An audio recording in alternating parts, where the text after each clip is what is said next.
if you think about it that way, you could go back all the way to the founding of when the Dallas Opera, or when the Dallas Civic Opera was just starting. There was always a yearning to be out of that building specifically, but also that, the Opera House. Well, and when you get beyond, again, specific organizations such as the Opera, I was just talking with someone yesterday, and I have to go there now.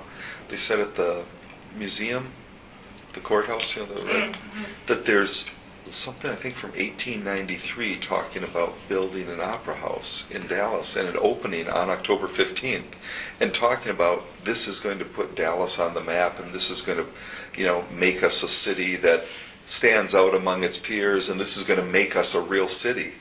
And so there's this sense, it goes back, you look at towns throughout the West, you go in North Dakota and Wyoming, and these little tiny towns, and the saloon and the blacksmith and the grocery store and the funeral parlor, and soon after that they always built an opera house. They called it an opera house, but it was basically a theater, some place to do for a public gathering place. And so that sense of live entertainment and culture, if you will, not just the opera needing a better home or the theater center being a home, but that larger sense of theater playing a role in defining the city. Or when you go over to City Hall and you look at the old photographs that they have in the lobbies downstairs, and and you see the photographs of all the theaters, the whole theater row in Dallas. And so what we're doing really isn't,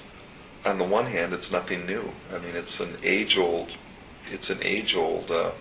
motive for people around the world, certainly people in this country, and it's certainly for the city. This is just simply the latest iteration of it, and I think that's a really important thing to keep in context. That it's not just about building homes for specific arts organizations. It's that larger vision that we have to always be aware of, and in a sense, it's that larger legacy that we are being entrusted with at this moment, and it's important not to lose sight of that, I think.